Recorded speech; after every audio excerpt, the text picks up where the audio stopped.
All right, so we're here with Main Man, painting live here for the SOULiloquies exhibit. So Main Man, what's the direction, what's the artistic direction, that you're feeling, right now as you doing this piece? I was telling bro earlier, man. I'm feeling the SOULiloquy vibes, man. So I want to paint like a soul man. You know what I mean? Somebody who got some soul in them. You know what I mean? So that's my I'm working on now, man. Somebody who got some blues in them, man. Some you know what I mean? Yeah, I feel like, you one of them people, you use your soul to the highest degree. You put your soul in everything you do. Every time you on the stage, kicking in bars, every time you in front of the youth, telling them, something, giving them some jewels, pieces of information. Anytime somebody, like who can fix a car, you like, all right, cool, I'll get under that car and fix that. Or you need a shelf built, I'll build that shelf. You know what I'm saying? But what contributes, to this heavy energy, that you carry? I know you a Leo, we sharing that energy. Yeah. What contributes, to the heavy? Like for instance, if you came from an apple tree, you would do as an apple do. Nobody asks a lion why they roar, or a dolphin why they swim, or an eagle why they flies, because that's what they were meant to do. And I feel since I was born from the highest, from the Most High, from the Creator, who created all this beautiful nature, that I could do the same thing. You know what I mean? I come from the same cloth, so I don't think I can not do anything. I'm my own worst enemy per se. So. Yeah, man, I think if I put my mind to anything, I can do it, man. There's just certain things I don't like to do. I don't like to do plumbing or electrical work or mechanical work, right? Because I'm more artistic than technical. Mm-hmm. But yeah, if I wanted to do it, I think I could do it though. I can dig it. I believe that too. Yeah, man. I know that, to be true, really truly honest. You talked about the cloth, you was cut from, you fall from the apple tree, you gonna be that, so right. We get to see your mom, in full support, she at the places, Yeah, she man. popped up, today, she there, all the time. So what's it like, to not only be cut from that cloth, but have that cloth always around, to, just further, contribute to what you pushing, give you that support? I don't know, man. When it comes to like families, man, I always said I hit the lottery when it comes to family, man. My family's always been mad supportive of everybody. We always get together and laugh and have a good time. We always support each other to the fullest, and that's just the way it always has been. We live a long time too. Like my great grandmother lived to be like 101. My uncle lived to be 100. My grandmother right now, she's 93, and she's still out here doing crazy stuff, like riding on the back of motorcycles and doing push-ups and all that kind of stuff. She out here, she the realest, And so I just come from that. Like I said, I come from that cloth, man. My family is like, they're very inspirational in everything I do, because I know I represent that last name. Mm-hmm. So I got Your name is my name. Yeah, man. Nah, I feel that. So you dropped a fun fact on us earlier. You said this your first time painting live. Yeah, I'm very Erykah Badu about my shit, fam. You know what I mean? I figured it. So, like I said, I rarely even tell people that I paint, because I don't know, man. I'm just very peculiar about my artwork, but my mom probably got more of my paint. A lot of people in my family got paintings. Like, we visited my cousins in Florida, man. And I went to the bathroom and I was like, damn, you still got this? Like, I gave that painting like 30 years ago.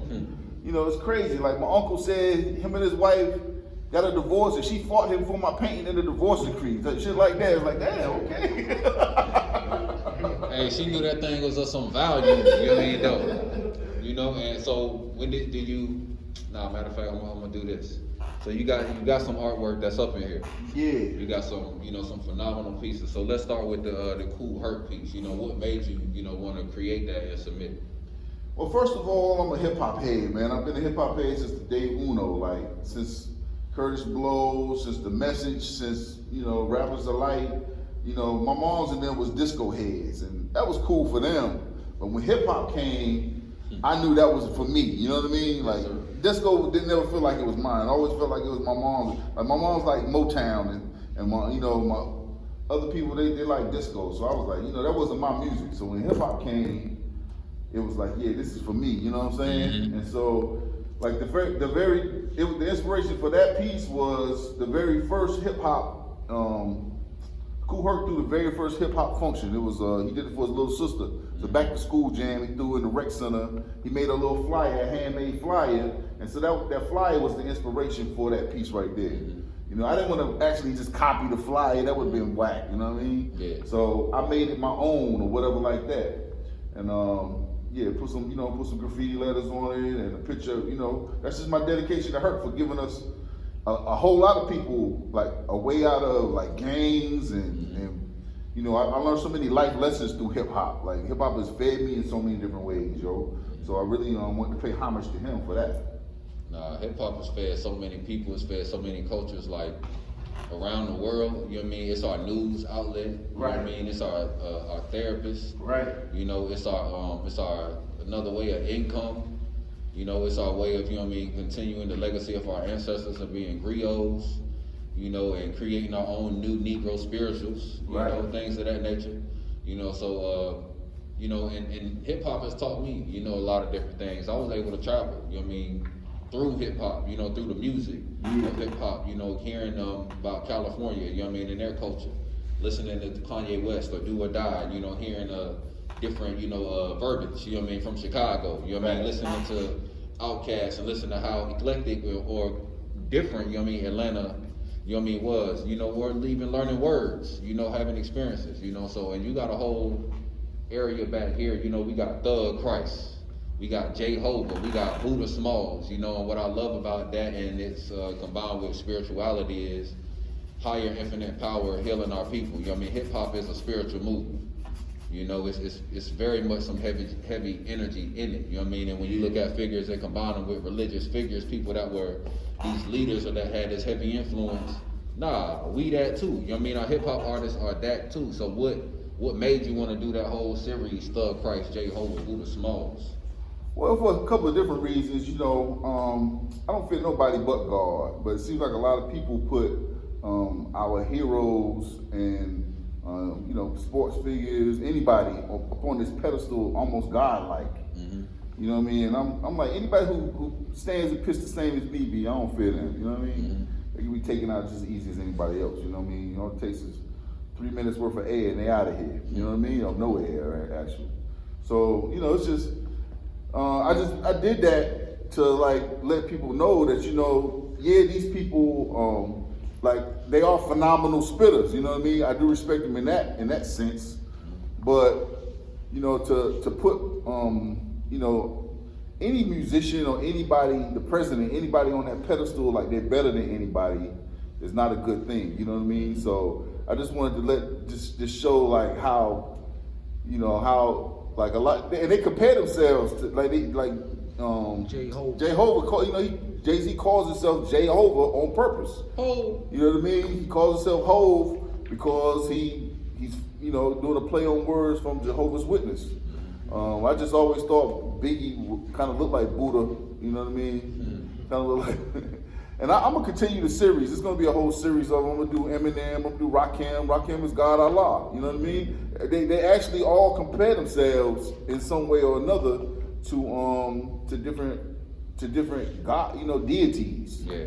And so Tupac, he did the, you know, the Machiavelli cover. He was Thug Christ on the Machiavelli cover. Mm-hmm. So it was just a simple transition of, because even when he died, it was like, oh, he's not dead. He's gonna come back. You know, the following posthumous albums were all about, oh, he's back. He's still alive. There's sightings of him like Bigfoot type shit. You know what I mean? Yeah. So it was kind of like the same thing like with Christ. Like he's risen again. You know what I mean? So I just made those correlations and put them in. It's just something that always been in the back of my mind. Like rap gods. We actually call these people rap gods. You know. And also, I was there's a game out called the Rap Gods. Mm-hmm. My friend Omari he invented this board game. He bringing board games back, and I'm like one of his favorite MCs. He put me in the games, right? So that was another kind of spark of influence too. Was like he actually named this game Rap Gods, and put me in it. You know what I mean? I don't know if I'm on the level of these guys. You know, maybe because they're well known and they had their break and the world knows about their lyrics. But I think me and you could be on the same level as them if we had the same fame and influence. You know what I mean? Yeah. Just need the followers. Mm-hmm. What are cult leaders or religious leaders? What do they have? They have followers. Mm-hmm. The same thing you have on social media. You have followers. Yeah. And so it's just all. It's just. I think I'm very deliberate with words. Mm-hmm. You know what I mean? And so I just think a lot of people don't understand the etymology of words and what they're saying or what they're doing or who they follow. Yeah. So that was just a way for me to send a message inside of a message right there. That I dig it. You know what I mean? That's word. You got another piece. You know what I mean? Where it's a brother, spraying some graffiti. Yeah, that's a 4-part series, and I didn't bring the other. That was just like paying homage to hip hop. So I had one. There's 4 pillars to hip hop. You know what I mean? There's rap, there's graffiti, there's breakdance, there's DJing. I didn't bring the other 2 pieces because I didn't think they was up to par compared to those. Yeah, that one's called Spit. That one's called Bomb. The DJ one is called Scratch, and the breakdancing one is called Break. But it's all 4 parts, and they're meant to be, and they're meant to be hung in a certain kind of way, because the other 2 go the opposite direction. The energy flows in the opposite direction, so they're supposed to like be facing each other. Right. So these 2 would be on one side, the other 2 would be on the other side. They would be facing each other to bring the energy in the middle. But yeah, you know what I mean. So I just love hip hop. I'm talking about to the point where I don't like listening to radio. I don't like this new stuff they got out. This jibbity jabber stuff.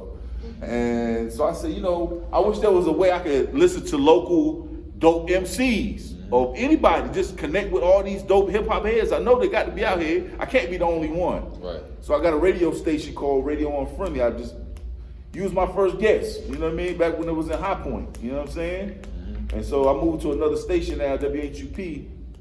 But yeah, I just wanted that. I just wanted some programming that I wanted to listen to. I wanted to connect with people that I deal with, you know what I mean? Like hip hop, real true hip hop heads. Yeah. And so just week after week, man, I just keep running and meeting new people or reestablishing a network with people I already knew, you know what I'm saying? Like, and so it's real dope to meet and hear the stories of all these people, these local people who are actually superstars to me because they spitting that, they spitting, fam. They spitting.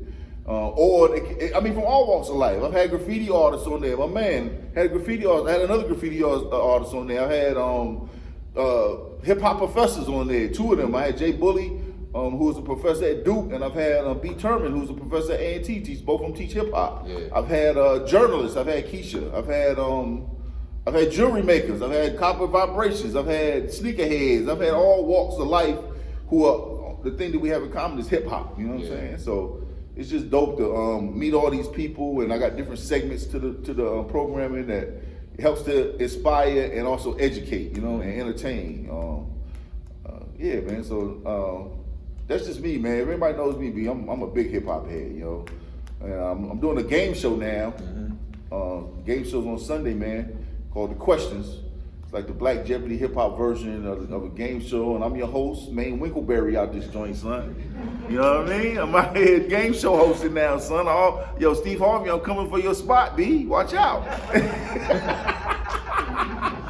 out, man. Yo, man, but it's like, it's level 37 hip hop questions, man. It's like for the real ultimate hip hop head. I'm trying to find the ultimate hip hop head because I do a segment of it on the show every week, and people always be like, or some people be like, you can't beat me or whatever like that. You know what I mean? But I think I'm level 37, B. There's 36 chambers to the Wu-Tang, and I'm level 37, B. I can dig it. Because I get these questions, I gotta be the illest. You gotta be a hip hop head. You gotta know hip hop. And I get so much respect too from people that come on there who I've never met. They be like, "Fam, you a real hip hop head. You that dude." And I know that, and I feel that. So I just want to meet some other dudes that are. I'm going to be painted though. Where you know what I'm saying? Where your energy flows, the energy goes. You did. Yeah, it's hard for me to, I don't know. Yeah, you right. But yeah, so you created this platform, you know what I mean, to get, so many stories of a variety of other underground legends. You know what I mean, having, different people on your show. You had myself, I had Born King, Witness, You know what I mean? You done had the whole squad, you know, all the Waiting on writers. King, man. I'm waiting on King's the last puzzle piece. Okay. That I ain't had yet, man. Yeah. Him in talks now that he's back local. You know what I'm saying? Because before he was too far away or whatever. But yeah, I need King on the show. There's some heads I ain't got. I need Josie Moe. I need There's a lot of people who I don't have that I respect. G. Alzano, I need him on the show. So yeah, there's a few people that I don't have that I respect. You know, even some of the well-known people. Like if it wouldn't have been COVID, I had already had my backstage press passes to interview J. Cole at the Dreamville Fest. I had tickets and everything. They sent them to me for my press pass. So I hate that happened. I wasn't able to, you know what I mean, link up with J. Cole, but I have interviewed like Ninth Wonder, Big Daddy Kane, and some other big heads like that. Sadadex is supposed to be coming through. It's just, you know, I ain't trying to name drop everybody, but you know, it is what it is. You got your portrait, you know, in here. You know what I mean? What's it like to see your face in painting as a creator? You know what I'm saying? Yeah. Because, you know, sometimes, you know, people just accept things. You know what I mean? Because they gifts. You know what I mean? You're a creative, you know, as well. You know, and you know, create for people, about people. You know, every April, you know, for National Poetry Month, you write poems for people. You know what I'm saying? I've received one of those. You know, I've been a recipient. Yeah. So, but what is it like to, you know, have a creation of you, about you? I mean, it was ill, fam. Like, okay, first of all, when she told me, she like, I don't know, were we actually dating then? We weren't dating then. So we was just cool, like just hanging out. And she was like, I'm gonna paint you. And I was like, what? Like, I never even thought about nobody ever painting me before, because I've always been the one that paints other people or does the painting. And so whenever somebody does something like that for me, man, it's like far and few in between, but it's much appreciated, man. And so, like, I was like there the whole time she was doing it. And she always says it was because of the energy that she had that it came out the way it came out. Because we was like really just, we was vibing with each other. We was going on little dates and hanging out and doing all that. So I got to see it come to life. And when it came to life, I wrote a poem for it because it was just like I had to dedicate something. I had to give back. You know, it had to be like full circle, man. For sure. She gave me something so beautiful, I had to give back, man. So I wrote a poem about her painting me. You know what I mean? So it was, man, I'm about to bust it to a tear now thinking about it, man. Damn, man. I dig it. But I'm serious, man. Like, no one has ever done nothing like that for me. Like it's crazy, man. Like, I don't know, like. So right away I said, yo, no matter what happens, I need to make sure I own this joint. And to secure the bag, man. Right. Let me go ahead and get that. Because I mean, you know, I didn't know what was gonna happen between me and her. So, but luckily, you know, I didn't have to because me and her together now. But yeah, it was a beautiful thing, man. Like I can't even explain the feeling I had. It was like the first time ever feeling that feeling, like somebody doing something for me like that. Like, you know what I mean? Like that was, no one's ever like rapped a rap about me or, you know, did no shit like that before. That's why I do it for other people though. I don't do it because I want somebody to do it for me. I know how it feels to get that. So that's why I do poems for poets, because like we always talk about flowers, but they can smell them type joint, you know? So I want people to know how I feel about it, man. I dig it. You know what I mean? There's a lot of dope people in the world. I got an ill circle of dope people, man, around me. For sure. I'm grateful to be amongst it. Birds of the feather type joint. You dig it? Yeah, so I just want people to know how ill they are like that. Let me see. I'm gonna get close, you know, to the end here. Let's see. Can we get 5 main facts? Five fun facts about Maine medicine? Yeah. You know, throw something rare in there for us too. You know what I mean? All right. Here's a fun fact. I love sharks so much that I swam with them twice. I've swam with them in an open pool. Again, I mean in the open ocean, and I got into the cage. I've hiked a volcano in Hawaii before, and they had like a hot spring. And I got into the hot spring. It was one of the best feelings in the world to be like in a hot spring. I felt like I was in that scene from Black Panther when, you know what I mean, he got into the water, son. Yeah. I felt like but this way before Black Panther. But when I saw that, I said, that's the same feeling I had when I got into that hot boiling water, fam. It's like all the impurities were boiled off of me or something. And we getting ready to do it again next month. Me and baby gonna cross off another checkbox of ours. We're gonna go dog sledding in Alaska next month, man. I'm looking forward to doing that. I'm an adventurous person. Yeah. And I'm glad that my lady is too, you know what I mean? Because I'm a hard actor to keep up with, and she's been doing a great job. We've been doing a lot of just going and seeing the world together and making memories. That's what it's all about, man. It ain't about the money, man. It's about what you do with the money, making memories. Yeah, you know? having them experiences. I'm a person that loves experiences too. You know what I mean? But I feel like part of it is my creativity creates too. I mean, contributes to it. Part of the, you know what I mean, random things I do. You know what I'm saying, for the queen. You know, stuff like that. You know, things that I plan to do. You know what I mean, for my daughter, because I like spontaneous. You know what I mean, creative things. And I mean, you know. You about to go dog sledding in Alaska? In Alaska, and we're gonna see. What made you think of or decide that, like, you know, we're gonna go dog sledding? How you come across that? Well, we have a bucket list of places we want to go on because it's it's all pandemic now. We can't really go out of the country, so we have to be very creative about what we can do in the 50 states. Right. So one of the most exotic places in America is Alaska because it's not easy to get there. You got to take like a 20-hour flight to get there. You know what I mean? So we're gonna go there. We're gonna see the Northern Lights. Okay. We're gonna do a hot spring while we there. We're gonna do a lot of stuff while we there. And so that's just something that was on my bucket list, and it was on Bay's bucket list. I got 2 more fun facts. Let me see. Another fun fact: I'm claustrophobic. People don't know that about me. Like that's my worst fear is to be in small places because I'm a big dude, and I like being big. You know what I mean? I want to be nice and brolic, but I just like being big. Because I got a big head, man. This is a big old noggin. And when I'm skinny, every time I get skinny, I look like a lollipop, man. I don't like looking like a lollipop.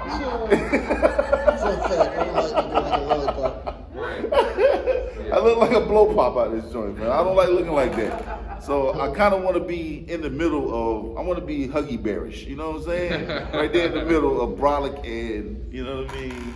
Like one of those wrestler dudes or something. But that's another fun fact. What's another fun fact? Last one. Oh, I'm a sneakerhead, man.